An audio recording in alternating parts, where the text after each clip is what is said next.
A gente falou, além de falar sobre os impactos ambientais da Revolução Industrial, a gente também falou dos impactos nas relações de trabalho. E hoje a gente vai falar um pouquinho sobre progresso, né? A concepção que a gente tem, né? A ideia que a gente tem de progresso. E eu quero começar a aula pedindo para que vocês falem, ao ouvir a palavra progresso, que significado que vocês acham que essa palavra tem? Que significado que vocês dariam para a palavra progresso? Só para esquentar aqui o negócio. Para mim seria como uma forma de avanço, sabe? Também, sei lá, é coisa de avanço, também sobre coisa de política, sabe? Para mim tem significado progresso. Gostei, Juan, muito bom. É isso mesmo que ele falou, avanços, por exemplo, política, tecnologia, avanço da humanidade, sociedade, isso que é progresso.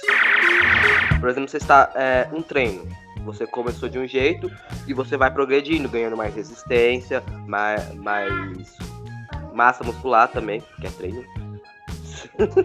Bacana, ótimo exemplo. Alguém mais quer falar?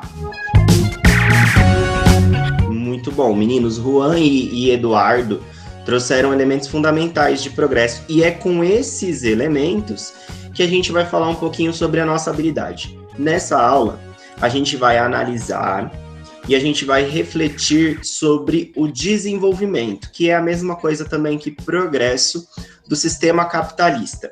E a gente vai falar também sobre os processos de reorganização das relações de trabalho, tá? Explicando esse textão difícil para vocês, é o seguinte: todos vocês vivem numa sociedade que armazena dinheiro e tem como principal objetivo ficar rico, tá? Essa é uma das premissas da sociedade ao qual vocês todos estão inseridos, tá? E como que a nossa sociedade se desenvolve nessa estrutura de acumular dinheiro, nessa estrutura capitalista? É isso que a gente vai começar a entender agora. E a gente também vai falar das novas formas de trabalho, das novas relações de trabalho que foram geradas, que foram resultado da Revolução Industrial. E aí, para começar, para que a gente comece a fazer umas anotações bem bacanas aí no caderno de história de vocês, eu queria trazer alguns pontos. Primeiro, depois da Revolução Industrial, muita gente começou a mudar de lugar, a viajar para outros lugares. Então, no princípio, vocês já viram que um monte de gente saiu dos campos e foi viver aonde? Foi viver dentro das cidades, tá? Então, começou a ter uma circulação de pessoas maior em alguns países do continente europeu, que foi aonde começou a Revolução Industrial. Mas, espera lá, tá? Como que foi essa circulação? Ela foi uma circulação muito lenta, muito gradual, chegando a até 150 anos, mais ou menos, tá? Isso não aconteceu de uma hora para outra, tá? Para que as mercadorias saíssem, né, do país de origem, do país onde elas estavam sendo fabricadas, alguns países começaram a investir em estudos que fizessem com que eles transportassem mercadorias e coisas fabricadas com maior facilidade. Isso gerou uma demanda de emprego muito forte em algumas cidades, como, por exemplo, Paris, né, Lisboa, Barcelona, Madrid, a cidade de Manchester, na Inglaterra, a própria Londres, né, Roma, na Itália, também teve um crescimento de demandas de emprego. Aqui no Brasil, São Paulo passou por isso, né? Pedro aí citou Amsterdã também passou por esse processo, né, de aumento de demanda de emprego, tá? O exemplo mais comum que nós temos aqui pra gente é São Paulo. São Paulo passou por esse aumento da demanda de emprego, porque aqui dentro de São Paulo, né, começou-se a investir em maneiras de como fazer as mercadorias serem transportadas de maneira mais rápida. Nossa, mas como assim? E como que isso funcionou em São Paulo? São Paulo tem uma região litorânea, que é uma praia, está do lado do oceano. Dali, dessa região da praia, é fácil de você escoar as coisas para fora do Brasil, de você vender, levar coisas do Brasil para outros lugares do mundo. Eu estou falando da região de Santos. Alguém aqui já escutou o nome do Porto de Santos alguma vez na vida? Acho que eu já escutei. Infelizmente, não. Legal, alguém citou no chat, alguém aqui também no áudio. O Porto de Santos foi muito famoso na história de São Paulo, porque muita coisa era fabricada dentro da capital, e aí eram depositadas nos trens que iam em direção a Santos, e de Santos os navios levavam isso para fora do nosso país para ser vendido, tá? Então essa mesma lógica que foi empregada em São Paulo, foi empregada muito antes em outros países da Europa, tá? E começou-se a fabricação de trens, navios a vapor e também um investimento muito forte em comunicação. Porque para um país se comunicar com outro, tá? Não podia ficar dependendo de carteiro. Você coloca o carteiro no navio, o navio chega lá no outro país e o carteiro leva a mensagem até lá. Então, esse método de transmitir mensagens, ele também precisou ser superado, tá? E aí, começa, assim, um investimento muito pesado em como que eu posso enviar uma mensagem e a outra pessoa receber essa mensagem sem que eu saia do lugar onde eu esteja, tá? Porque a carta, ela vai demorar, às vezes, 3, 4 meses para chegar lá no seu destino. Hoje, vocês fazem isso no WhatsApp e quanto tempo que demora para chegar a mensagem na outra pessoa? No máximo, Dependendo da internet. Segundos, né? Dependendo da internet, nem segundos, milésimos, né? Para chegar lá a mensagem na pessoa. Então, começou-se um estudo pós-revolução industrial muito focado em encurtar as distâncias, seja elas para entregar mercadorias ou sejam elas para enviar mensagens, tá certo? E também o fluxo de dinheiro transitando pelo mundo começou a aumentar, tá? Então, dinheiro começou a sair não só de um país para o outro, mas também começou a sair de um continente para o outro, o que alimentou ainda mais a necessidade do banco, tá? Uma instituição segura que tivesse nas mais variadas regiões possíveis para fazer o controle, né, da produção de dinheiro local, da saída de dinheiro dessa nação. E para vocês começarem a fazer um comparativo, né, por que as pessoas falam que revolução industrial é progresso o tempo todo? Porque antes da revolução industrial, você não tem esse estudo, né, sobre como encurtar as distâncias, seja elas para comunicar ou para vender, ou sobre como armazenar e cuidar do dinheiro, tá? Então, só depois da Revolução Industrial que se começa a pensar muito bem nisso, tá? No mundo. E algumas coisinhas de ruim vão começar a acontecer também pós-Revolução Industrial. Também não vou falar só de coisas positivas aqui, tá? Vou falar de um ponto negativo, tá? O primeiro país a passar por uma Revolução Industrial, a Inglaterra, ela começou a gerar uma falência mundial. Ela começou a quebrar diversos países no mundo. E por que a Inglaterra começou a fazer isso, né, lá no século XVIII?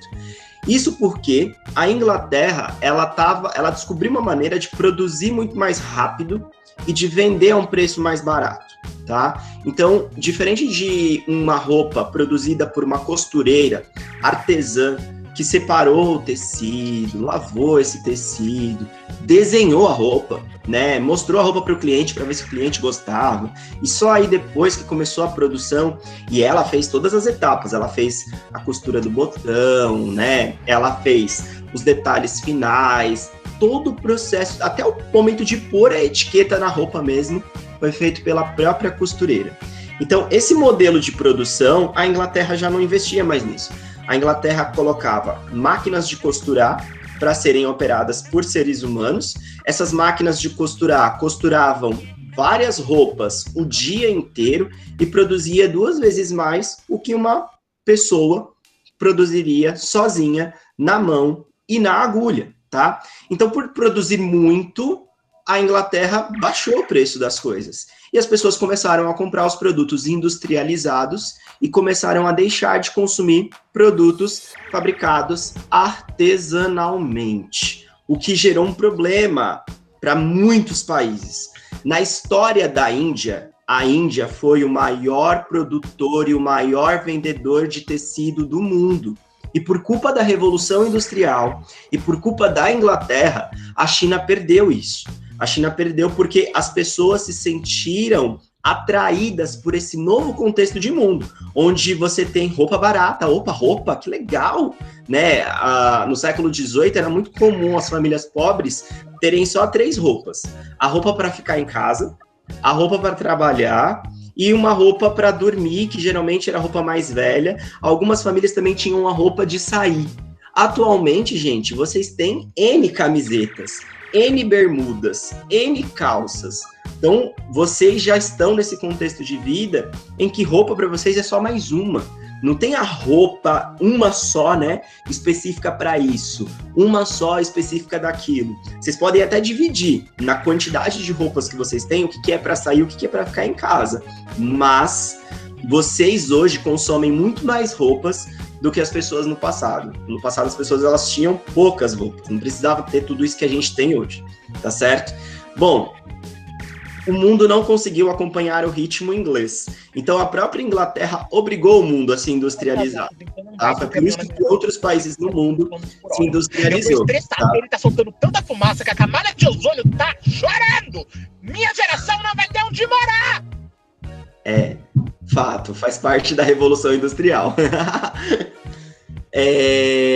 Aí tem um outro detalhe que alguns países conseguiram se salvar dentro desse contexto de falência, que foi oferecer matéria-prima para a Inglaterra. Então, por exemplo, a Índia passou a oferecer algodão para os ingleses, assim como o Brasil também tentou oferecer algodão para os ingleses, tá? E a Inglaterra, ela criou alguns tratados que privilegiassem elas. Por exemplo, durante o governo de Dom Pedro I aqui no Brasil, o Brasil tentou abrir as primeiras fábricas de tecido. A Inglaterra impôs ao Brasil um tratado que não permitisse que o Brasil tivesse suas primeiras indústrias. Isso porque a própria Inglaterra tinha ajudado o Brasil a se tornar independente de Portugal, tá? No governo do Dom Pedro pai e do Dom Pedro filho. Então, o que vai acontecer? A Inglaterra vai usar isso como moeda de troca. Nós ajudamos vocês e vocês vão ajudar a gente. Ao invés de vocês terem suas primeiras indústrias, vocês só vão comprar o nosso material e vocês não vão ter suas indústrias próprias. E aí a gente começa a mexer na polêmica fedorenta que é a história do Brasil, tá? A história do Brasil é um negócio muito complicado. Vocês podem chamar o Brasil de atrasados? Podem. Tem todo o direito de chamar o Brasil de atrasado. Mas a culpa nem sempre é do nosso país. A culpa é das condições às quais isso se tornou um país. Então, por que só em São Paulo, há 100 anos atrás, que a indústria começou a aparecer no Brasil? Primeiro, existia uma série de tratados no mundo proibindo o Brasil de se desenvolver, de ter um progresso. A começar por esse tratado da própria Inglaterra, que proibia Dom Pedro I e Dom Pedro II de começarem uma experiência industrial no Brasil. E aí, isso principalmente porque o Brasil foi independente de Portugal graças à ajuda dos ingleses, tá?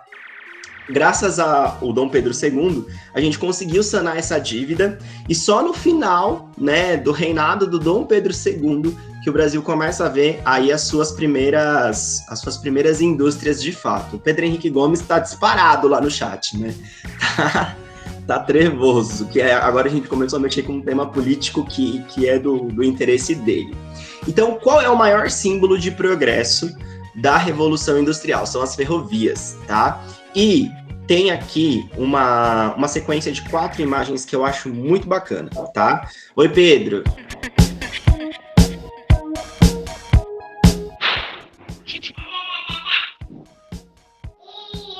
Pedro levantou a mão, mas não falou.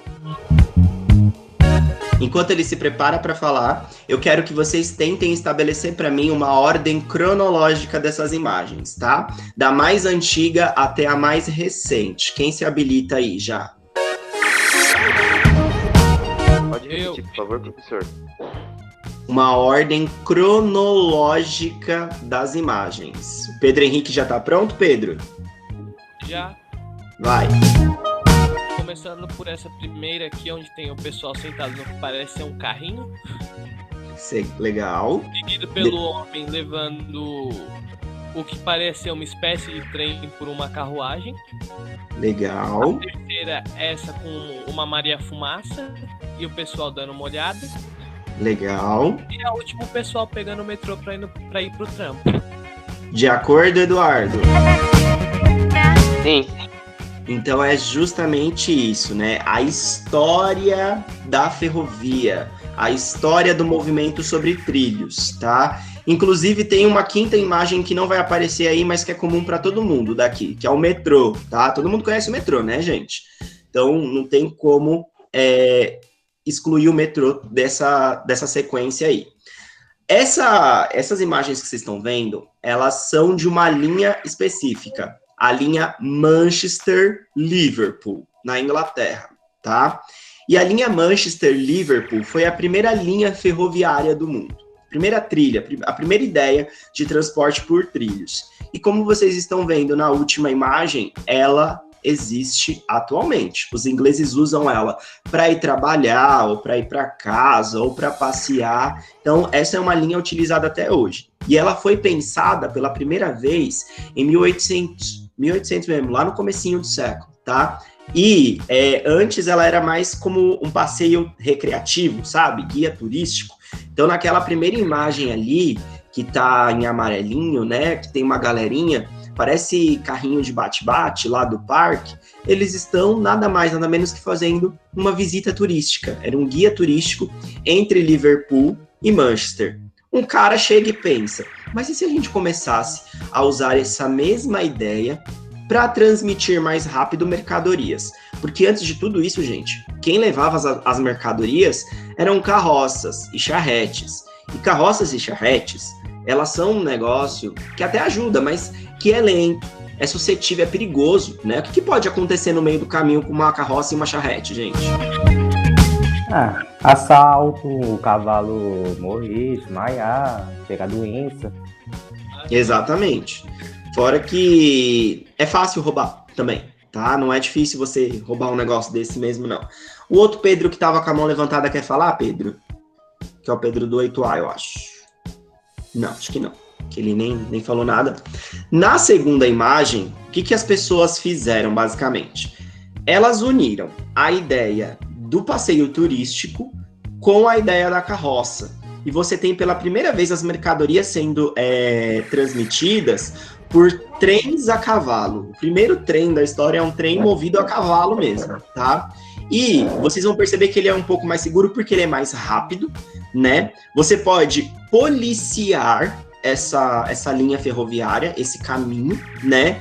E diferente de uma carroça, percebam que tá fechado, né? A mercadoria, ela fica no ambiente fechado, ela não tá tão exposta assim, tá? Bom, já é melhor.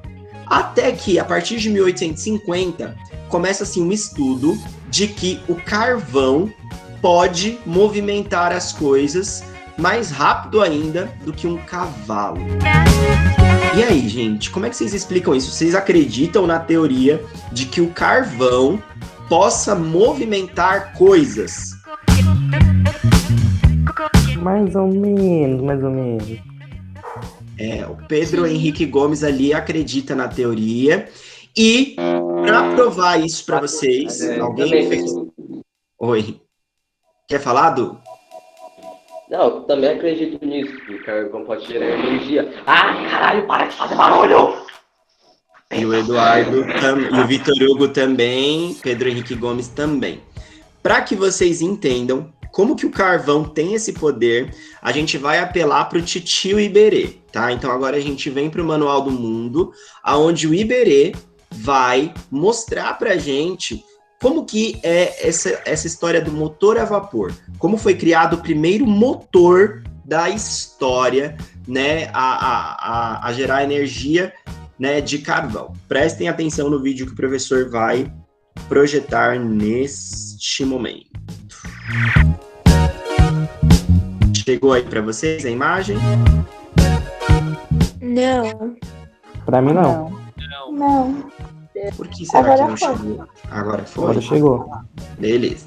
Hoje a gente vai fazer um motor a vapor, sem Arduino, sem impressora 3D e sem corte a laser.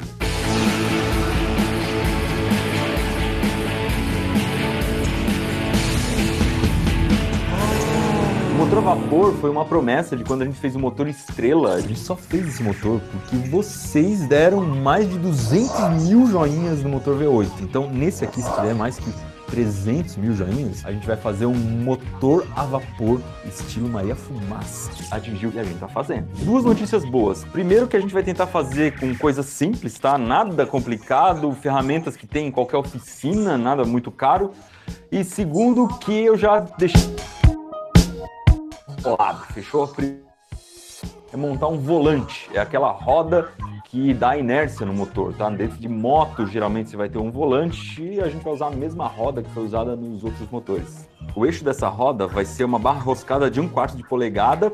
Para ela ficar um pouco mais grossa e alinhar bem, eu vou passar um pouco de fita em volta dela, colocar dentro da roda, depois vão 2 arruelas e 2 porcas. Você vai perceber nesse projeto que não tem muita importância a medida das coisas, quantos centímetros tem e tal. O importante é que as coisas se encaixem.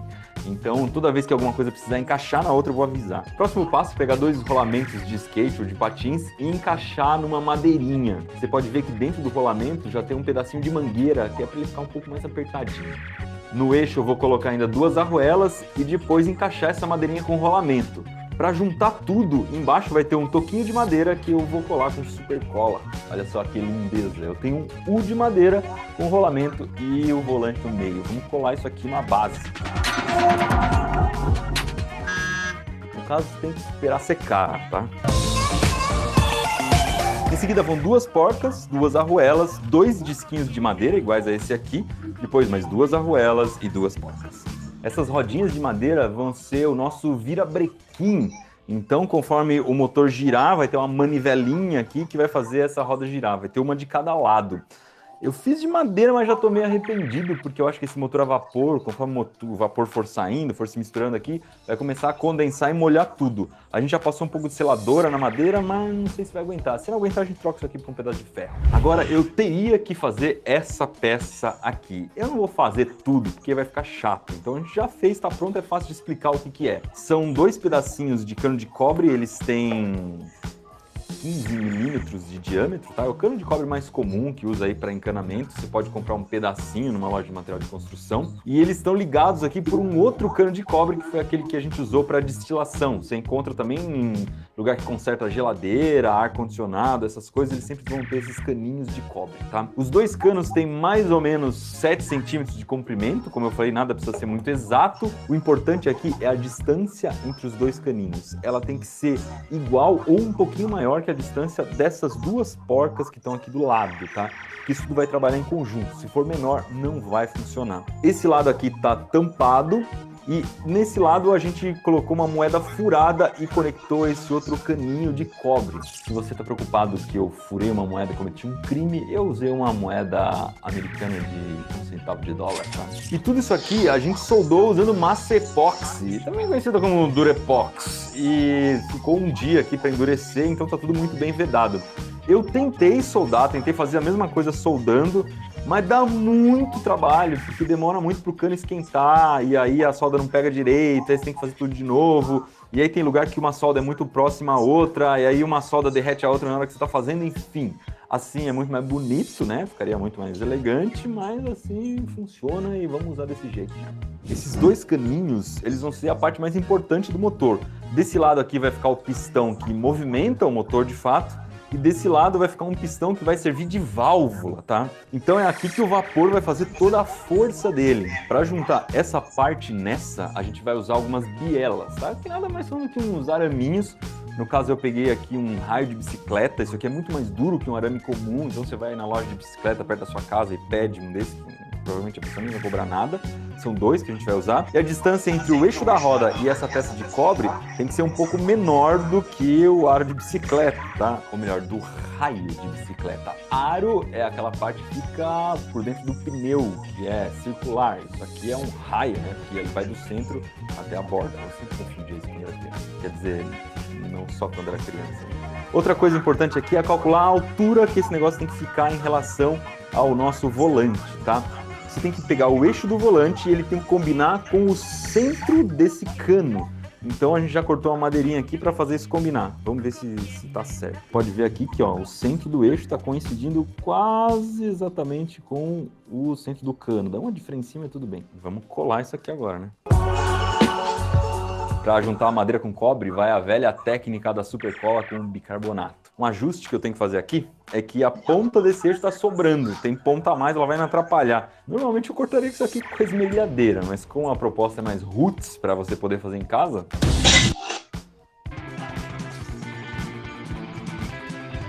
Pause no comercial. Sacanagem do YouTube isso daí. Toda hora agora tem comercial.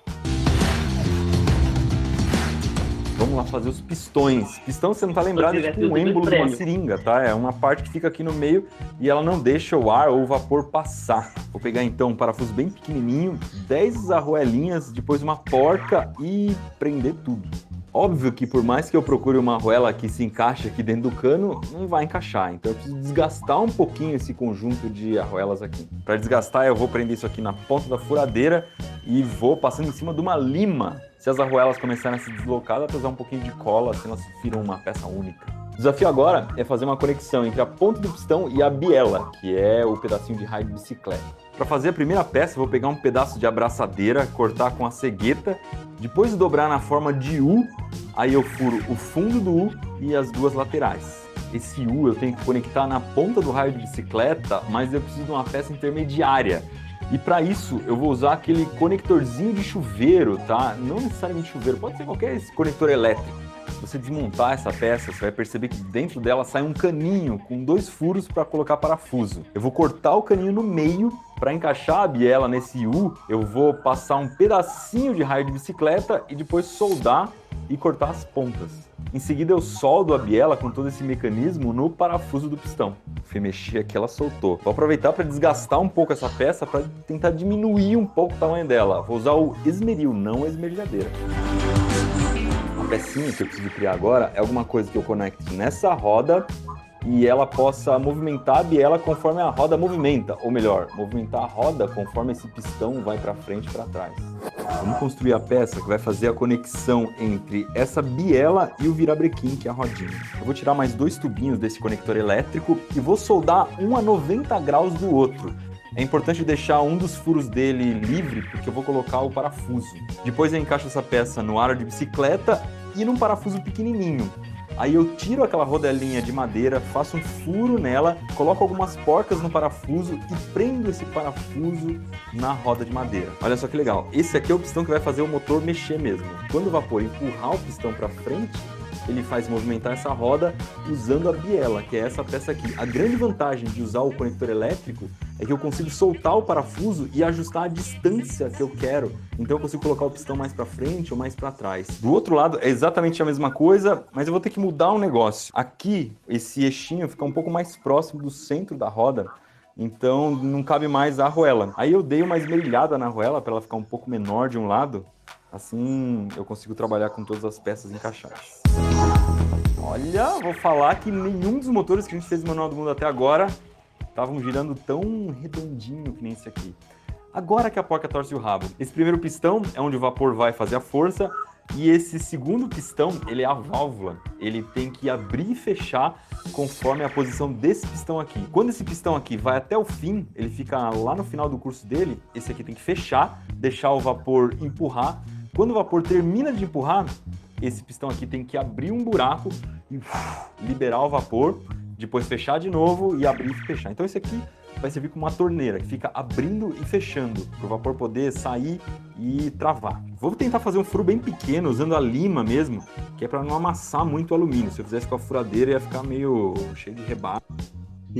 Tá? Então agora a gente vai ver o motor pronto e o motor funcionando, porque aí vocês vão entender como que as ferrovias funcionavam no passado, certo? Bora.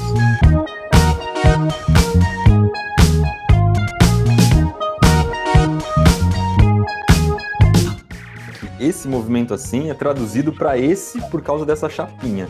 Essa foi a maior mudança. e a gente tem 2 pistões trabalhando um colado no outro, então o desperdício de vapor aqui é muito pequeno. A gente acabou chegando à conclusão que um fogão, que é um negócio feito pra gente fazer fogo mesmo, seguro, uma panela de pressão, que é uma coisa feita para ter pressão dentro, é segura e tal, é muito melhor do que aquela lata com fogareiro. Então, se você for fazer em casa, eu recomendo muito que você use o fogão com a panela de pressão. A panela de pressão é praticamente impossível dela explodir. Ela tem uma válvula aqui já para isso, se formar muita pressão dentro dela, essa válvula solta. E eu já fiz um teste uma vez, eu trabalhava para uma série de televisão, tentando explodir uma panela de pressão, e foi quase impossível de explodir a panela de pressão. Teve que tampar tudo com massa epóxi para ela estourar, então é bem seguro. Eu coloquei bem pouca água dentro, que é para aproveitar o máximo possível do fogo, para esquentar rápido e tal, formar bastante vapor. Olha o barulhinho do vapor. Precisa amarrar a mangueirinha aqui que ela tá escapando.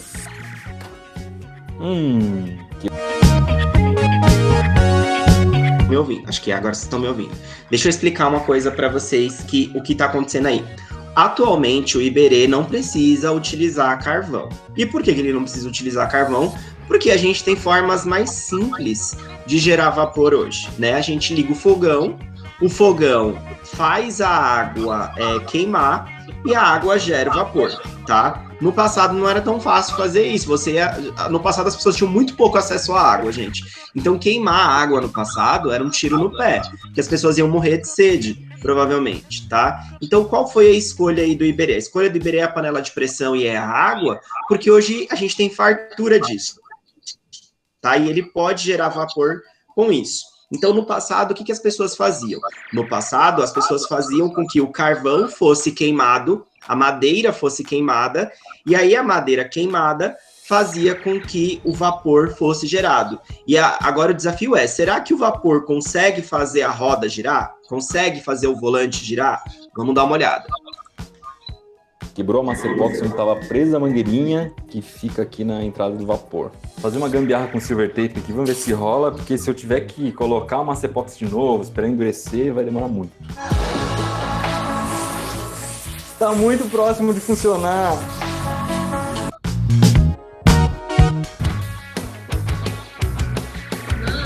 E morreu. Reclames do Plim Plim.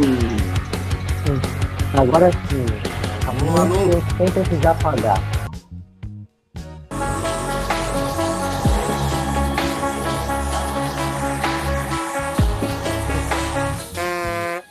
É muito diminuído, distância, né, velho? Não, melhor, tá, vapor. Eu diria as portas.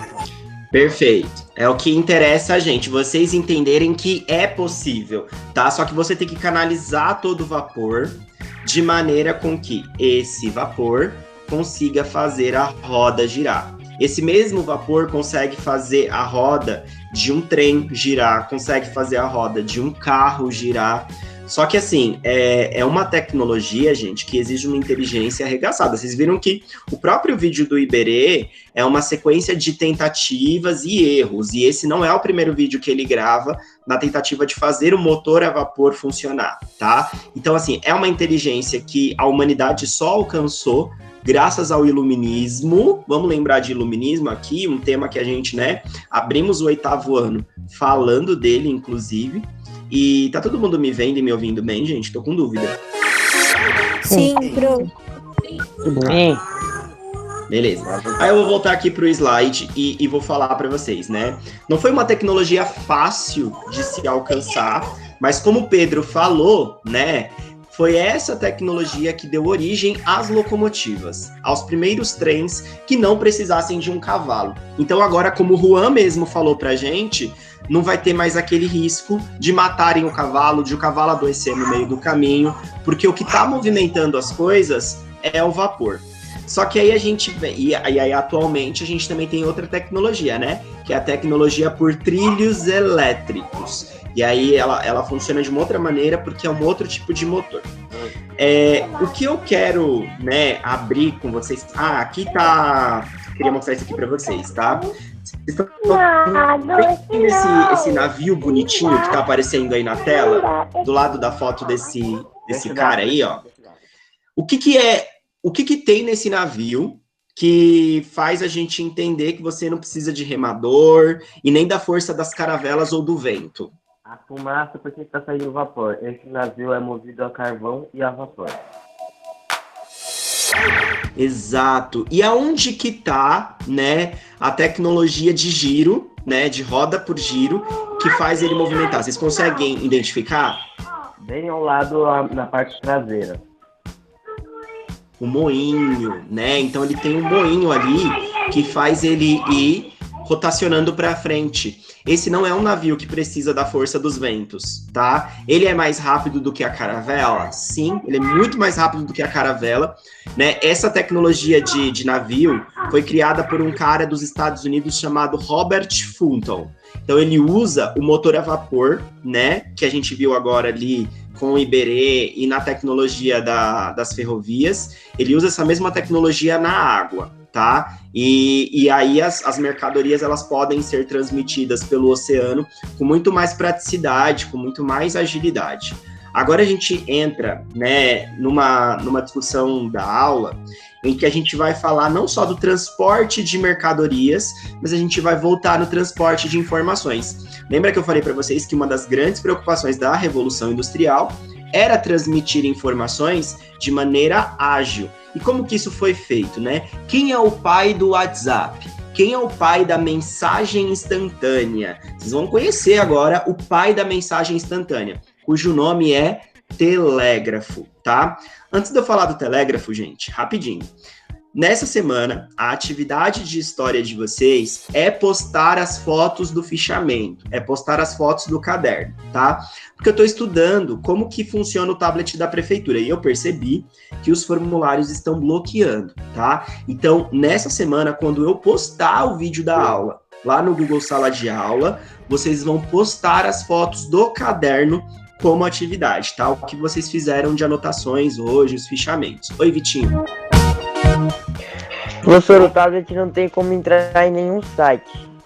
Eu percebi, por isso que eu vou considerar nesse momento, atualmente, só as fotos do caderno de vocês como atividade. Se eu passar alguma pergunta também, respondam no caderno e mandem a foto do caderno, beleza? É isso que vocês... Ô, Lucas, por que você não deixa o questionário para quem conseguir fazer no caderno? Eu posso fazer as duas coisas, né? Que você tá falando continuar com o formulário e para quem não consegue postar, pedir para postar o caderno, é isso? Isso. Tá, mas o formulário vai ter um delayzinho, tá, Pedro? Tipo um dia para chegar lá para vocês, beleza? Mas vai beleza.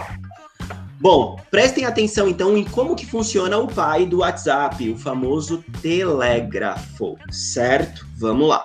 No caso é o tataravô, pessoal. É o tataravô, né? Porque teve... Exatamente, houveram outras tecnologias anteriores. Obrigado.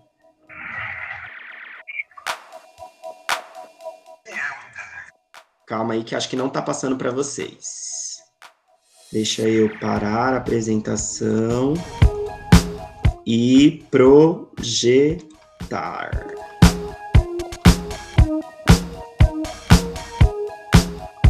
Entende-se por telégrafo um sistema concebido para transmitir mensagens por impulsos elétricos de um ponto para outro em grandes distâncias.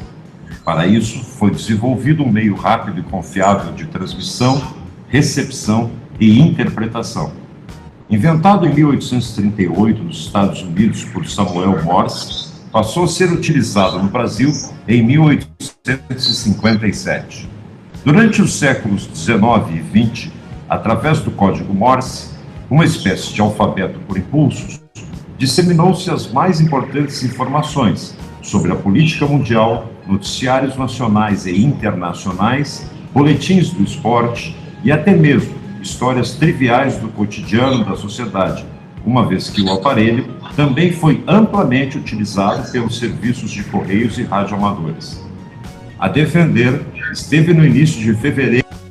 Pausa, né? O que ele mostra pra gente é que o aparelho usava as linhas elétricas, que são as mesmas linhas por onde chega energia em casa de vocês hoje, e esse aparelho transmitia uma mensagem. Essa mensagem não vinha no alfabeto da língua portuguesa, ela vinha no famoso código Morse, que é um alfabeto que parece a língua braille dos cegos, né? Ele é cheio de bolinha. E conforme você, usuário, que quer mandar mensagem, vai fazendo os impulsos, vai fazendo as bolinhas, você cria um código, você cria a mensagem e a mensagem atravessa os fios elétricos, né, para outra rede elétrica. A princípio, isso só funcionava em escala local e depois, com a tecnologia de guerra, conseguiu-se que isso funcionasse em escala mundial. Mas ele só passou a funcionar em escala mundial nos anos 1900. E aí, automaticamente, ele já foi substituído pelo telefone. Porque eles entenderam que, do mesmo jeito que dava para você mandar um código, né, você conseguia também transmitir por linhas e por sinal, e já com o início da tecnologia satélite, você já podia transmitir voz. E aí começa-se ao estudo para a criação do telefone. O telégrafo ele foi uma experiência muito breve, tá? E ele foi uma experiência utilizada mais a princípio de guerra e de informação política. Mas no vídeo, não sei se vocês viram, aparecem várias mulheres trabalhando numa sala. Vocês chegaram a ver essa imagem? Não. Sim. Deixa eu voltar uns minutinhos aqui, ó. Deixa eu ver se ele volta. Calma aí. Deixa aqui. E agora? Consegue? Agora sim. Então, o telégrafo gerou uma demanda de emprego muito importante, porque precisava ter pessoas capazes de codificar o telégrafo, de traduzir o telégrafo para a língua. Então, o mundo começou a mudar em escala mundial. Eu podia contratar todos vocês aqui agora para trabalharem como tradutores de telégrafo, né?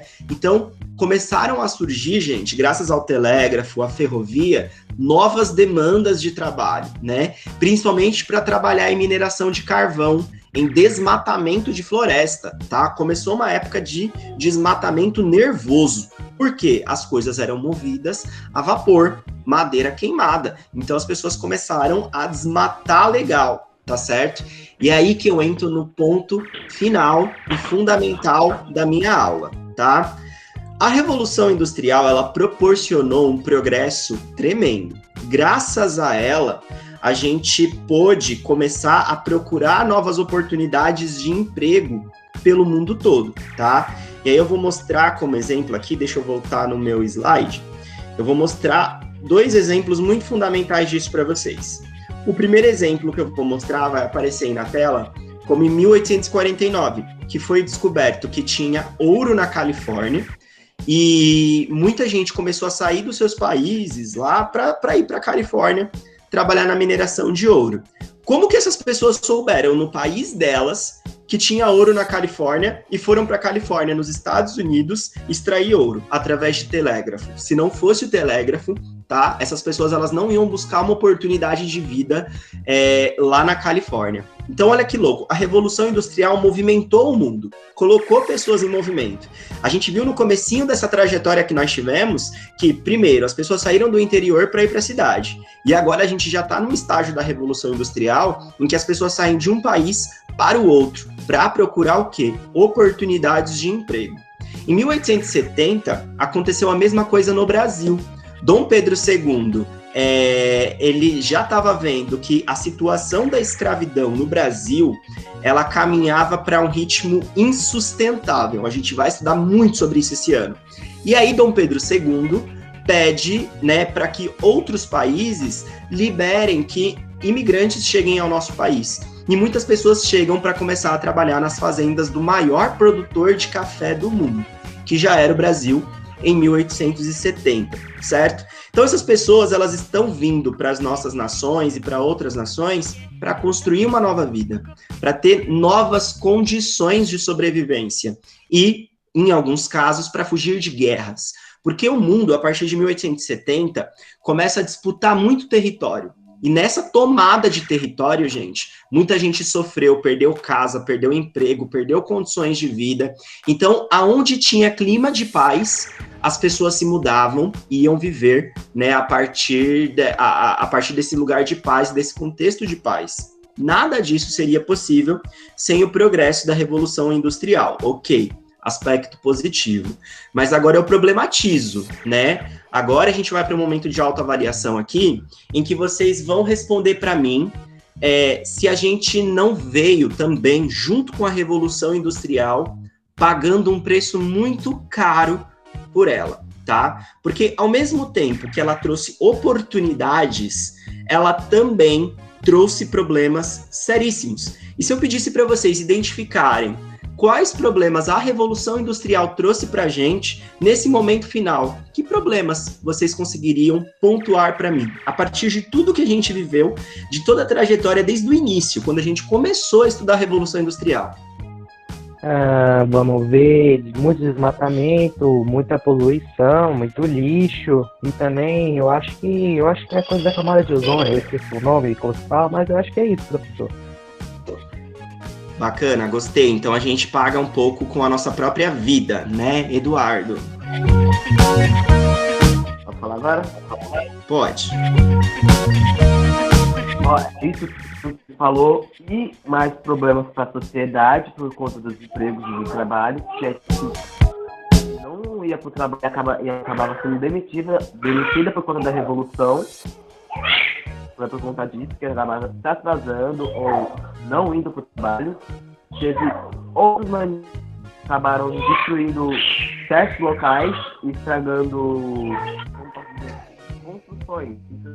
Então, várias vezes, como a queda de ônibus da cruzamento que tiveram, sabe? Certo. Muito bem. Mais alguém, gente? Esse é o momento de autoavaliação, é o momento mais importante, hein? Valendo nota nesse bimestre, inclusive. O preço das mercadorias. Que essa volatilidade também prejudicou, acho que a economia de outros países, né? Isso é sempre importante da gente lembrar. Quem levantou a mão aí, gente? Foi o Vitor. Rebeca, tá caladinha. Oi, Vitor. Eu acho que pelo fato das pessoas terem avançado na tecnologia, terem avançado os pontos aí que nós estávamos citando, aí ficou um conflito de poder, causando guerras, como o senhor falou aí, locomoção e muitas outras coisas. Nossa, que bonitinho. Vocês nem chegaram no 9º ano ainda, mas o Vitor já trouxe pra gente qual é a semente fundamental da Primeira e da Segunda Guerra Mundial. A semente fundamental foi o clima de rivalidade e de ódio que o desenvolvimento trouxe para as nações mundiais pós-Revolução Industrial. Então, eu estou muito orgulhoso, Vitor. Eu estou muito orgulhoso porque para uma pessoa do 8º ano chegar a esse raciocínio é demorado, né? Muitos não conseguem, muitos vão chegar a esse raciocínio só no 9º. Então, você trouxe uma semente aqui na aula que é muito bacana. E os Pedros? Os Pedros não vão falar nada, Natália, que tá aí quietinha. São 10 da manhã, eu não tô raciocinando direito. Ai, que dó dele, meu Deus do céu. Mais alguém, gente? Suzana, Stephanie. Pedro já fez a parte dele, não entendi, nem te ouvi ainda, Pedro. Tá sem áudio hoje. Yasmin tá quietinha aí, ó. Eu tô gostando muito dessas colocações de vocês, são colocações assim que são muito bacanas, que são muito legais. Nesse momento, né, eu quero fechar, né, esse momento que nós tivemos, que a gente falou sobre trabalho, sobre desenvolvimento, né, sobre economia, e a gente vai começar a entrar num lado mais político, que eu quero também falar com vocês o que aconteceu no panorama político entre os anos de 1800 e 1900, tá? Só trazendo aqui para vocês o comentário da Rebeca, que a Rebeca traz pra gente, né, que ela sublinha, né, a poluição, a contaminação da água e a condição do trabalhador, que foi justamente, né, o tema lá da nossa aula passada. E existe, tá, turma, uma ideia hoje de como que progresso pode existir sem que haja um alto preço a se pagar por isso. tá? Então, como que o progresso pode continuar sem prejudicar a humanidade, sem matar a humanidade, sem causar danos à humanidade? Existe uma linha de estudo chamada desenvolvimento sustentável. E nessa ideia do desenvolvimento sustentável, você tem uma geração de lucros, então você tem uma continuidade desse sistema capitalista, né, que gera riquezas e que gera lucro. Entretanto, existe também um contraponto em que essa geração de lucro não pode causar danos ambientais, tem que respeitar, né, a humanidade, então tem que respeitar a vida das pessoas, o tempo das pessoas, a valorização salarial dessas pessoas, né? E isso é muito novo no mundo todo. Inclusive, isso chega no Brasil à altura dos anos 2000, tá? É só nos anos 2000 que o Brasil começa a ter empresas, fábricas preocupadas com o meio ambiente e preocupadas com a situação de vida do trabalhador, tá certo? A grande culpa disso é a trajetória política que o Brasil teve, foram as escolhas políticas do Brasil. A gente vai estudar muito disso na virada de 8º para 9º ano, tá? E a gente vai começar a falar um pouco de política, então, a partir da semana que vem, tá? Mas não falar de política contemporânea, porque para vocês entenderem a política contemporânea, vocês precisam antes passar para a política da Revolução Industrial e entender como que a política estava naquele dado momento. Quando nós falamos de iluminismo, eu já falei um pouquinho para vocês de política, então eu vou retomar dali, tá bom? É dali da aula de iluminismo que a gente vai falar um pouquinho sobre política, tá certo? Eduardinho, para a gente encerrar a aula. Desculpa, eu acabei de sem querer. Eu virei aqui para resolver o negócio do meu irmão. Beleza. Do outro mundo. Ai. Fechou. Para eu ir fechando a aula aí, escrevam no chat se a experiência foi bacana para vocês, se vocês gostaram de passar por esse tema. Eu desejo a vocês uma ótima semana. Corre para a aula de educação física que já começou aí, eu não sei qual é o 8º que tem aula de física, mas tem aula de educação física, certo? Então corre lá e eu vejo vocês sexta-feira às 9h30 da manhã. Obrigado, Isabelle. Obrigado, galera. Tchauzinho, tchauzinho, tchauzinho, tchauzinho. Obrigado, Vitor. Tchau, falou, obrigado, Lilian. Tchau, Kathleen.